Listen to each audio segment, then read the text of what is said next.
This world operates under the law of the jungle. Animals use their fangs and claws to hunt, while people use their minds to control. One class of people can dominate another because they possess knowledge and secrets that others do not. The true secret behind control lies in understanding human nature and mastering its manipulation. What I say is not easy to absorb, so pay close attention to fully grasp Mind Creates Form. Greetings to you and your friends. Remember these words. The 5 tactics of power, when properly understood and applied by a leader, can command obedience from those around them. The design of a system to control human nature has both a bright side and a dark side. There is a very true saying, people do not betray simply because the price of betrayal is not high enough. When the benefits of betrayal reach a certain threshold, the dark side of human nature is inevitably triggered. Thus, never trust human nature. The only way to control it is through rules and systems, which prevent the dark side of humanity from manifesting fully. It is said that grave digging traditionally required 2 people to complete the task. For example, one person would go down into the hole to retrieve the jade jewelry. The other person remained above, holding the rope to pull them back up. However, in the early days, it often happened that the person pulling the rope would see the treasure and betray their partner, leaving them trapped in the grave. Over time, the practice evolved into a group-based system, typically involving fathers and sons. However, even then, there were cases where sons abandoned their fathers in the grave. Eventually, a new rule was established. O, the son would go down to retrieve the goods. O, the father would stay above, holding the rope. From that moment on, no more betrayals occurred, as fathers would never abandon their sons. This example is actually a prototype for designing a functional system, one that leverages human nature rather than trusting it blindly. A similar principle applies in everyday life. There was once a small group of 7 people who lived together and shared a single pot of porridge each day. At first, they decided to take turns dividing the porridge by drawing lots. Each person would only get 1 full portion on the day they divided it. Over time, they selected a person with high morals to divide the porridge instead. However, this quickly led to corruption. Everyone began bribing the person in charge, turning the once fair system into a shady and dishonest arrangement. Finally, the group devised a better method. Each person would take turns dividing the porridge. However, the person who divided the porridge would only be allowed to take the last remaining bowl after everyone else had chosen. As a result, the one dividing the porridge now had an incentive to make the portions as equal as possible. Everyone was happy and in harmony. Even in a simple group of 7 people, different rules create different behaviors. This insight comes from understanding human nature. Every system must be built on the recognition of humanity's flaws. Thus, a truly effective leader is someone who deeply understands human nature and designs systems accordingly, rather than relying on blind trust. Life continuously improves, but even in a small group of 7 people, different rules create different behaviors. This principle stems from an understanding of human nature. Every system must be built upon recognizing the inherent flaws of human behavior. A good leader is not someone who blindly trusts human nature, but rather someone who deeply understands it and builds a system accordingly. We often see people who value politeness, teamwork, and discipline, but do not be fooled into thinking these traits come naturally or are a result of pure education. Take Germany as an example. Many say that Germans are naturally disciplined and respectful, but this is not entirely true. After the establishment of the Federal Republic of Germany, the government introduced a set of strict regulations to shape behavior. For instance, There is a law stating that if you accidentally injure someone while closing a door, you must pay compensation and assist them in receiving treatment. This rule is highly specific and enforceable, ensuring accountability and social responsibility. Similarly, traffic laws and queuing etiquette were introduced, gradually making these behaviors a societal norm. Over time, what was once enforced by law became ingrained habits, leading to a more civilized society. A successful system must be built with the assumption that human nature is flawed. Never rely on trust alone. Structure and enforcement are necessary. Many leaders fail because they trust their subordinates too much, believing in their goodwill rather than setting firm rules. A leader who is kind but lacks authority is asking for betrayal. Being overly benevolent is like handing a knife to your enemies. Eventually, they will use it against you. To lead effectively, a system must convert bad people into good ones while preventing good people from turning bad. This is why a good system always balances trust with supervision. The balancing technique, also known as the use of the weak strategy, is a crucial leadership tactic. A leader must never allow any subordinate to gain too much power. Relying too heavily on one person weakens the leader's authority.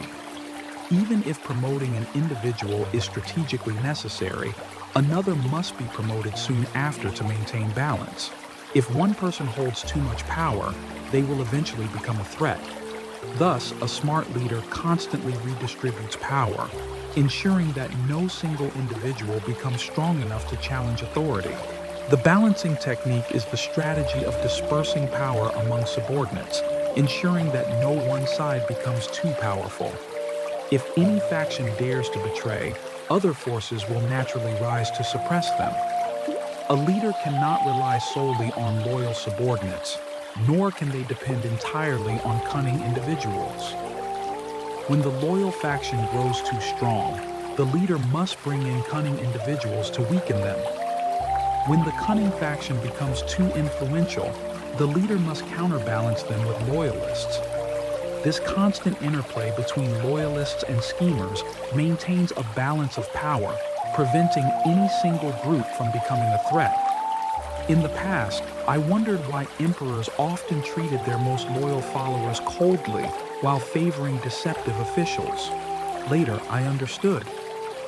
When loyalists accumulate too much power, they become as dangerous as the schemers. The emperor's true reason for using deceitful officials was not trust, but rather to keep the loyalists in check. A truly skilled leader constantly manages this balance.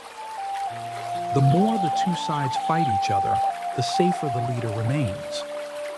If the internal conflict stops, the leader becomes the next target. After Liu Bang conquered the world, he spent 8 years systematically eliminating the princes who posed a threat. Instead of trusting relatives, he granted territories strategically, understanding a key lesson in history. Granting kingship to a prince of the same surname is no safer than granting it to a prince of a different surname. A prince of a different surname, if ambitious, only seeks independence. A prince of the same surname, however, seeks the throne itself. Liu Bang did not kill all the founding heroes. Instead, he kept those who were not made kings for strategic reasons. Needed strong generals to fight against the Xiongnu in the north. Used powerful ministers to counterbalance the prince's influence. In doing so, he ensured his control over both factions, governing from the center. However, after his death, the princes of the Liu family, no longer kept in check, began to rebel, proving that power balance must be constantly maintained. The important officials who were retained quickly took action and successfully quelled the chaos. While training across the country, we discovered that many bosses were often threatened by a particularly powerful faction, the deceiver. If a boss masters the art of balancing power, managing a team becomes a much smoother process. The safety of power is a top priority for any leader. Every decision must first consider the protection of power because, for a boss, holding power is equivalent to survival. One of the biggest threats to a leader is powerful directors. However, the standard for identifying threats is not based on their talent, reputation, or character. Instead, the real question is, do they have the ability to rebel? If a director has the potential to rebel, a leader must find a reason to eliminate them before they become a problem. A person does not develop the will to rebel simply because they desire power. Instead, the ability to rebel creates that desire. This principle explains why the Qing dynasty insisted on eliminating Niao Bai and Ngo Tam Kui. At that time, Niao Bai and Ngo Tam Kui had grown so powerful that they began looking down on Kangxi. However, they did not yet dare to openly rebel. In ancient times, personal ability alone was not enough to become emperor. Instead, the legitimacy of one's royal lineage was the most important factor. As long as a child of royal descent existed, even if he was only 8 years old, the nobles and officials would support him. However, if someone with unclear ancestry claimed the throne, all forces would unite to label them a traitor and crush them. This is why Niao Bai and Ngo Tam Kui did not dare to act. Despite their caution, Kangxi still eliminated them for one reason: they had the ability to rebel. Even if it meant mutual destruction, Kangxi knew they had to be taken down before they posed an even greater threat. Dealing with such powerful individuals requires careful strategy. A leader cannot directly challenge their power, as doing so would provoke resistance. Instead, the key to eliminating them lies in subtle strategic maneuvering. By using covert tactics and indirect methods, a leader can weaken their influence, isolate them from their allies, and ultimately remove them from power without giving them time to strike back. If you follow the normal procedure to remove them, you will give them enough time to prepare. A person capable of rebellion also has great destructive potential. You may not have the chance to eliminate them safely before they strike first.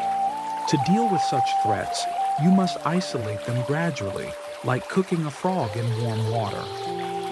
First, move them from their main position, then reduce their power and make them lose the support of those around them. Next, assign them difficult tasks that set them up for failure. Finally, ensure they have no means to resist before removing them completely. By following this method, eliminating powerful but non-compliant directors becomes far more effective. If you handle things too transparently and strictly follow the rules, it will not yield good results. During the Western Han Dynasty, the power of the princes and feudal lords had grown so strong that it threatened the emperor's rule. At the time, a man named Xiao Tu directly advised the emperor to reduce the power of the vassals and abolish their states. However, this proposal triggered the Seven Kingdoms Rebellion, which nearly cost the Han Dynasty its throne. To maintain control, the Han Dynasty had no choice but to execute Xiao Tu. The emperor needed to prove to the vassals that the decision to weaken their power was not his own, but rather the wrong idea of a mere minister. Xiao Tu became nothing more than a scapegoat, sacrificed to maintain stability. Faced with a similar situation, Emperor Wu of Han, the son of Emperor Jing of Han, adopted a far more sophisticated strategy called Tui An Len. What does Tui An Len mean?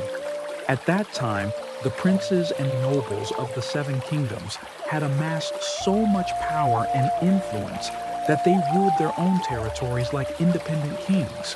With such authority, they could easily mobilize massive forces to challenge the central government. Rather than openly confronting them, Emperor Wu of Han used a clever divide and conquer strategy to weaken their control over their regions without triggering open rebellion. Emperor Wu of Han devised a strategy to divide the power of the princes and marquises. He assigned their relatives to various official positions, ensuring that their loyalty would be divided. The prince's elder brother became the mayor. His younger brother was made the district chief. His nephew took the role of town chief. His uncle was assigned as the village chief. By dispersing their power and placing their family members in government positions, he forced them to prioritize their own interests rather than blindly following the princes and marquises. This strategic move ensured that when the princes and marquises needed support, their own relatives would hesitate, weighing personal benefits over loyalty. Over time, it became extremely difficult for the princes and marquises to mobilize their forces against the emperor. This was the essence of Tui Anlen, a tactic that, under the guise of delegation, effectively weakened the power of the vassals without triggering open rebellion. A business operates like a kingdom. The boss is the king. The senior managers are officials. The employees are commoners.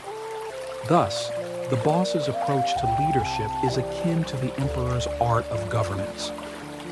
To master the art of governing people, one must understand a crucial principle. What an emperor learns is the opposite of what the commoners learn. Similarly, what a boss must understand is completely different from what employees are taught. To truly grasp the art of leadership, follow these two principles. 1. Reject the ideas you once believed to be correct. 2. Begin accepting the ideas you once considered wrong. Previously, you were taught truth, goodness, and beauty. These are the values of employees. However, if you aspire to build a great career, you must think like a leader. A boss must love their employees and customers, but that alone is not enough. Many bosses who blindly pursue truth, goodness, and beauty are often deceived by their employees. To lead effectively, you must utilize strong strategies to control the team, ensuring that everyone works toward a shared vision, one that benefits both the boss and the employees. An excellent boss must possess both a compassionate heart and fierce tactics to lead effectively. The first step in brainwashing is changing an employee's concept of value. This is the most difficult part because a person's worldview and values are established early in life. To change an employee's perception effectively, one must propagate and consistently reinforce new ideas, shaping their mindset into the desired form. Training nationwide, I've seen many bosses fully immerse themselves in the Analects, believing that a thorough understanding of Confucian teachings will help them manage employees. This idea is completely misguided. It makes me laugh every time. The saying, selling the Analects to govern the world, is not incorrect, but the Analects were never meant to be a management guide for bosses. Confucius wrote the Analects to help emperors brainwash the people using the 3 bonds and 5 constants: humanity, propriety, wisdom, and trust. These teachings condition people to abandon independent thinking and resistance, making sheep-like followers easier to control. For a ruler, this form of education ensures obedience and stability. However, a boss who clings to the Analects daily is only brainwashing himself, ultimately turning into a useless leader. If you claim that your company won't collapse, yet rely on the Analects, then your efforts are meaningless. Training nationwide, I've seen many bosses fully immerse themselves in the Analects, believing that a thorough understanding of Confucian teachings will help them manage employees. This idea is completely misguided. It makes me laugh every time. The saying, selling the Analects to govern the world, is not incorrect, but the Analects were never meant to be a management guide for bosses. Confucius wrote the Analects to help emperors brainwash the people using the 3 bonds and 5 constants: humanity, propriety, wisdom, and trust. These teachings condition people to abandon independent thinking and resistance, making sheep-like followers easier to control. For a ruler, This form of education ensures obedience and stability. However, a boss who clings to the intellects daily is only brainwashing himself, ultimately turning into a useless leader. If you claim that your company won't collapse, yet rely on the intellects, then your efforts are meaningless. If you want employees to adopt a particular mindset, simply have them read those ideas every day. However, one critical rule must be followed. Let employees read and absorb the ideas themselves. Do not lecture them daily, explaining every detail. That approach is completely useless. Remember how our teacher taught us when we were young? He wrote the word pig on the board and made us repeat it over and over again. After school, at night, he asked us to write it down 10 times at home. No matter how many years have passed, as soon as we see the word, we recognize it without hesitation. This is how values are implanted, by making a person repeat the same idea again and again. If your business model is not profitable and you refuse to share financial rewards with your employees, then no brainwashing method will work. So, if your goal is simply to exploit employees, forget about it. Your business is doomed to fail. Brainwashing employees is not about deception. It is about strengthening the team, aligning their efforts with the company's mission, and helping the business achieve a shared dream of success. Have you ever heard the saying, "Only a good nest can attract a phoenix"? Human beings have two fundamental needs. 1. Spiritual happiness. 2. Physical comfort. Through extensive training and observation, we have found that successful businesses all share one common trait. In addition to ensuring their employees earn higher wages than competitors, these companies pay close attention to employee well-being. They provide good food and living conditions, comfortable accommodations, even covering daily necessities. A prime example is Haidilao and its founder, Zhang Yong. He has set the gold standard for employee welfare in Chinese businesses. Many assume that Zhang Yong is simply kind to his employees, but the truth is far more strategic. By offering the best living conditions, he ensures that employees become accustomed to comfort. Over time, they find it impossible to leave that environment for a less accommodating workplace. This is why Haidilao employees are rarely poached by other companies. They are not just staying for the job, they are staying for the life it provides. We all know that going from poverty to wealth is easy to adapt to, but going from wealth to poverty is much harder. There is a saying, if you want to destroy a person, keep them in their comfort zone. Once they stay there long enough, they will lose the ability to leave it. In ancient times, a powerful psychological control technique was developed, mind control. One example of this technique can be seen in how people make decisions.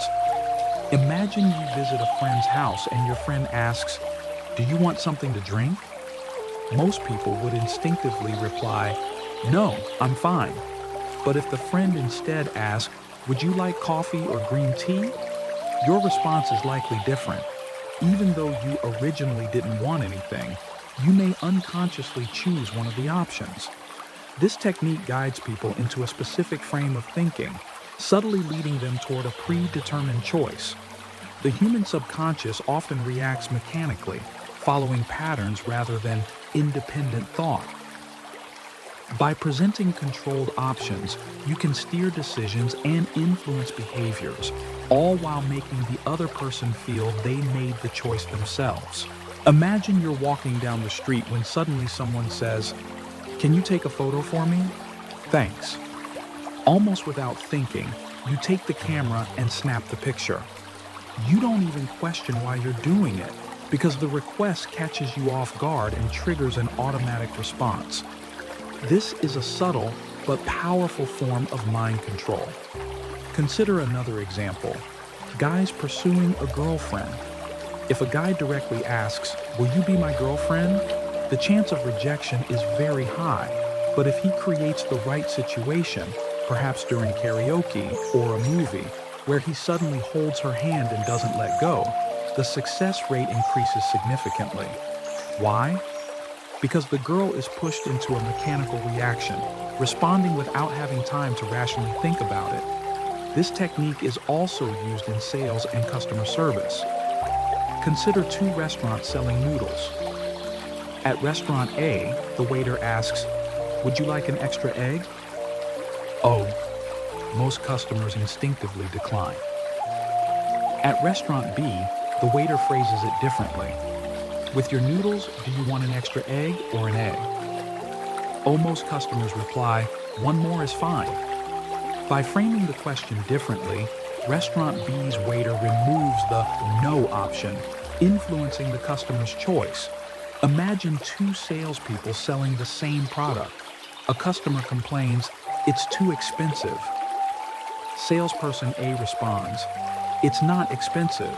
Our product is high quality. It's expensive because it's good." Oh, the customer walks away. Salesperson B responds differently.